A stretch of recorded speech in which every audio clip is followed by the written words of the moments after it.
La liquidité va résoudre 95% de tes problèmes techniques. Si tu mets de la valeur sur cette vidéo et que tu es trader depuis plus de 6 mois et notamment si tu utilises les concepts ICT et Smart Money, je peux te garantir que si tu comprends les concepts qui se cachent derrière la liquidité, tous tes problèmes techniques vont se dissiper. En effet, la liquidité te dit absolument tout.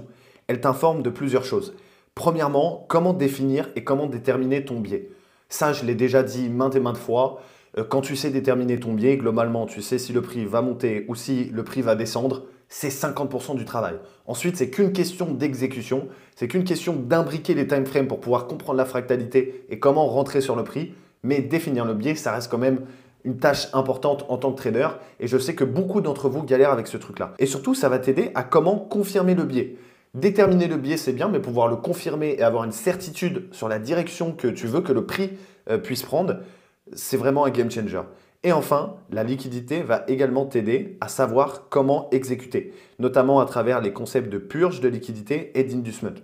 Ensuite, comme je viens de te le dire, une fois que tu maîtrises ces éléments-là, techniquement, tu as fait 95% du taf. Donc, il ne te reste plus qu'à maîtriser la psychologie et le money management, qui est également une grande partie du travail en tant que trader. Mais en tout cas, techniquement, comme je viens de te le dire, 95% des problèmes sont résolus parce que tout est une question de liquidité sur le marché. Comme tu le sais probablement, en tant que trader, tu as besoin de deux choses. Premièrement, savoir la direction du marché. Est-ce que je m'attends à un achat ou bien une vente? Suis-je bearish? Suis-je bullish? C'est une grosse partie de ton travail. Et ensuite, savoir où placer ton trade. Ça, c'est aussi un truc avec lequel beaucoup d'entre vous galèrent. C'est pour ça que dans cette vidéo, on va aborder différents points ensemble. On va aborder la liquidité en 3 étapes. Premièrement, on va essayer de comprendre qu'est-ce qui se cache derrière les liquidités. Ensuite, dans un second temps, je vais vous aider à définir le biais daily grâce à la liquidité. Et ensuite, on pourra voir comment exécuter en leur time frame grâce aux liquidités. Premièrement, comme je viens de te le dire au début de cette vidéo, la liquidité à elle seule peut te permettre de passer le cap de la rentabilité. Pourquoi? Parce que tous les concepts ICT, je dis bien tous les concepts ICT, absolument tous, proviennent de la liquidité. Bah oui, parce que finalement, quand tu comprends la liquidité, tu sais où placer ton entrée, tu sais où mettre ton stop loss et tu sais où fixer ta target. Ton entrée, ça va être généralement un niveau d'imbalance, donc un fair value gap, un volume imbalance, peu importe. Donc, c'est de la liquidité interne. On va voir ça d'ici un instant. Ton stop loss, tu vas le mettre sur un niveau high resistance, c'est-à-dire un niveau qui a manipulé des liquidités et qui a de faibles chances de se faire manipuler à son tour. Donc, c'est encore une fois de la liquidité. Et ta target, tu vas le mettre sur un niveau soit de low résistance, donc un niveau vers lequel le prix va se diriger très naturellement, ou bien un niveau de high ou de low. Tous les concepts ICT proviennent de la liquidité. L'avantage aussi derrière les liquidités, c'est que ça va t'aider, mine de rien, à comprendre le timing. Le timing, il y a une vraie question de low résistance, donc toutes les zones vers lesquelles le prix se dirige naturellement, comme je viens de te le dire, de drone liquidity, donc quelle est la prochaine liquidité que le prix doit absolument venir manipuler, et aussi les news. Typiquement, moi, en fonction des semaines, je regarde au début de la semaine si on va avoir CPI, si on va avoir NFP, si on va avoir FOMC. Et en fonction de l'impact de la news, je peux m'attendre à le prix a de fortes chances de sortir de ce range pour pouvoir venir manipuler cette consolidation où je sais que le prix a accumulé des ordres, ou bien venir manipuler un certain high sur le marché, ou bien un certain low. Peu importe. En tout cas, ça t'informe d'énormément de choses quand tu arrives à mettre les liquidités en confluence avec les annonces économiques. Maintenant, comment on détermine le biais daily? Le prix se dirige toujours soit vers un high, soit vers un low, soit vers du EVG ou bien du low résistance, donc des zones de déséquilibre. La nature a horreur du vide, mais le marché aussi. Donc le marché est naturellement attiré par ces zones-là. Prenons un exemple graphique. Regardez avec quelle facilité le prix va d'abord venir manipuler ce low et ensuite venir manipuler ce high.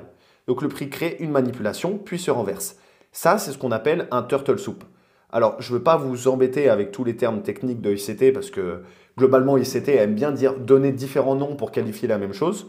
Mais c'est lorsque le prix manipule une liquidité externe, un high ou un low, puis se renverse. Et ce qui est très intéressant à voir, c'est que sur son chemin, lors de la phase de displacement, c'est-à-dire ce fort mouvement impulsif, regardez, le prix va venir créer un niveau de fair value gap. Juste pour faire un bref rappel, je vais juste retirer tout ça. Un fair value gap, c'est lorsque vous avez une suite consécutive de 3 bougies. Donc ici, on a la première bougie, ici la deuxième, ici la troisième. Le prix va venir créer un léger gap, donc un niveau de déséquilibre entre la mèche de cette première bougie et la mèche de cette troisième bougie.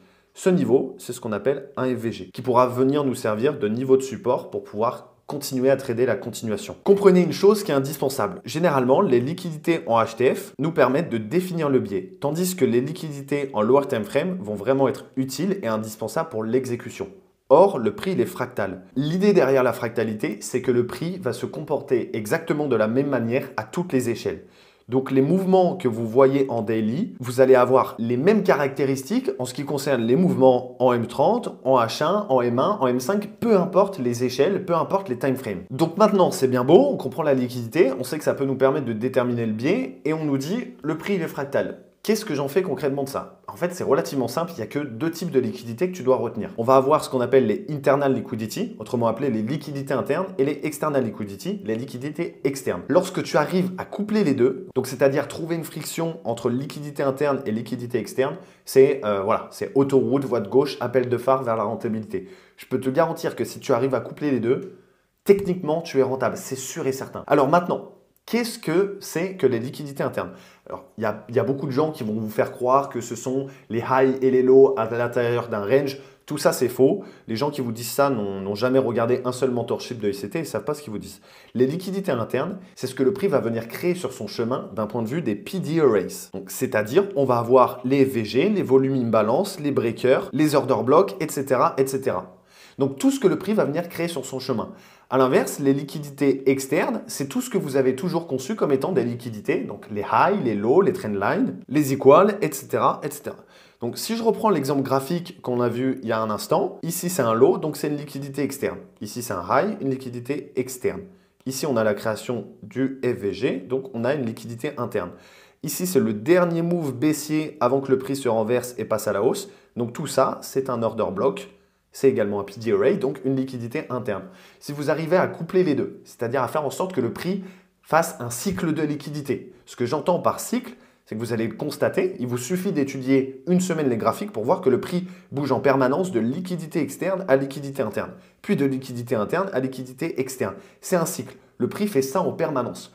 Regardez, on va voir un exemple graphique. Si je regarde le high qu'on a juste ici et le low qu'on a juste là, on pourrait dire que le prix évolue à l'intérieur d'un range, c'est-à-dire que le prix est en train d'évoluer entre un point haut et un point bas. Il crée des liquidités à l'intérieur de ce range-là. Si je mets un focus sur le high que l'on a juste ici, si on reprend ce que je vous ai dit, il s'agit d'une liquidité externe. Et regardez ce que le prix fait. Il vient manipuler ce niveau de liquidité externe pour venir réagir dans ce niveau de breaker block. On a également un tout petit order block juste ici. Et le prix, du coup, manipule le niveau de liquidité externe et réagit dans un niveau de liquidité interne.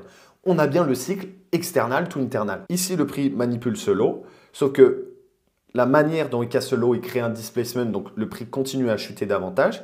Il crée un nouveau low. Le prix manipule ce low. Lorsqu'il manipule ce low, il va venir créer un displacement. Donc le prix ici est sur une phase de renversement. D'ailleurs, j'en profite, si tu veux une vidéo où je t'explique la différence entre liquidity runs et liquidity sweeps, en d'autres termes, quand est-ce que le prix, suite à une manipulation, a de fortes chances de créer une continuation ou bien à l'inverse de se renverser, alors je te laisse commenter liquidité dans les commentaires et puis je ferai une vidéo sur ce sujet-là. Pareil, on va prendre un autre exemple. Si je regarde cette consolidation-là, bon, on sait que généralement, c'est pas fou d'exécuter dans les consolidations parce que le prix accumule des ordres en haut et accumule des ordres en bas. Mais bon, ce n'est pas le sujet de la vidéo aujourd'hui. Le sujet de la vidéo, c'est d'essayer de comprendre comment le prix bouge de liquidité externe à liquidité interne. Donc là, regardez, juste ici, le prix crée des equal high. Donc ça, c'est une liquidité externe, comme je viens de vous le dire. Mais juste avant que le prix vienne manipuler ces equal high, on voit que là, on a un niveau de fair value gap qui n'a pas été comblé. Le prix va venir manipuler les equal high, réagir dans le fair value gap et créer une réaction baissière. Alors, ce n'est pas grand-chose, mais ça montre que le prix vraiment est dirigé, contrôlé par ces niveaux de liquidité.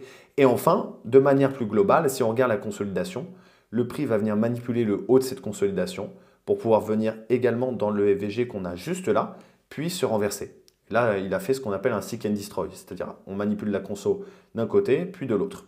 Ok. Maintenant, comment les liquidités peuvent vous permettre d'exécuter en lower time frame? Vous allez utiliser plusieurs leviers qui sont à votre disposition. Le premier levier, ça va être les market makers buy ou sell model. Ensuite, vous allez utiliser également en utilisant la fractalité le concept de external liquidity à internal liquidity. Et de manière plus générale, vous allez regarder les BMS et les modèles 10 en lower time frame pour savoir où est-ce que vous placez votre trade. Bien sûr, tout ça ne va pas sans le fait d'attendre les niveaux de kill zone. Donc, soit vous exécutez lors de la London Close, soit la kill zone de Londres ou bien de New York.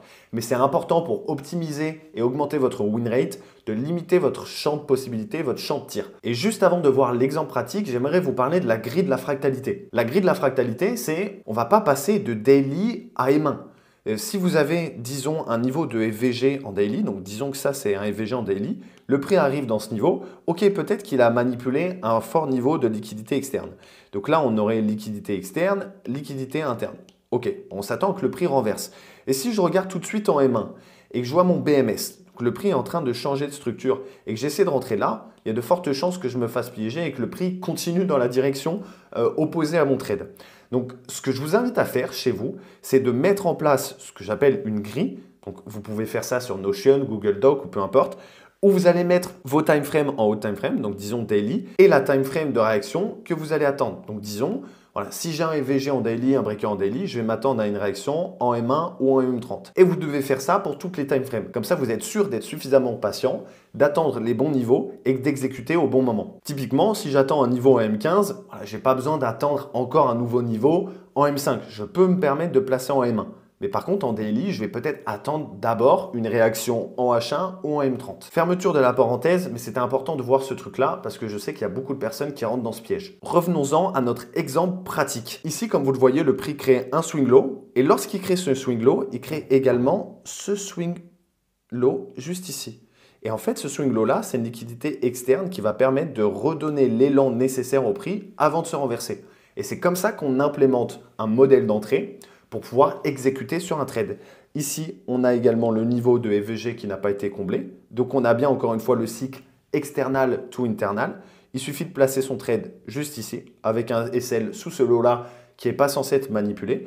Et ensuite, ça nous donne quand même 5 R sur ce trade-là. Donc voilà en ce qui concerne la liquidité. Si je devais résumer ce qu'on a vu là, c'est que globalement, 95% de vos problèmes en ce qui concerne la technique en trading, ça provient de la liquidité. Quand vous comprenez comment le marché bouge, vous êtes en capacité de déterminer, de confirmer votre biais, mais vous êtes également en capacité d'exécuter en lower time frame pour pouvoir prendre votre trade, savoir où placer ce trade-là. J'espère que cette masterclass sur la liquidité t'aura plu. N'hésite pas à me le faire comprendre en commentaire. Et d'ailleurs, si tu veux la vidéo Liquidity Runs versus Liquidity Sweep, je te laisse commenter liquidité dans les commentaires. Et si tu veux avoir accès à la mind map complète de ce cours, je te laisse la retrouver dans la description de cette vidéo. Et pour ceux qui font du trading depuis plus de 6 mois, qui aujourd'hui galèrent mais qui veulent aller chercher des revenus prédictibles pour pouvoir devenir rentables sur les marchés financiers en interprétant la narrative, la lecture et l'histoire du prix, alors prends un rendez-vous avec moi. Dans le pire des cas, tu ressors avec une roadmap personnalisée pour comprendre les prochaines étapes par lesquelles tu vas devoir passer pour devenir rentable.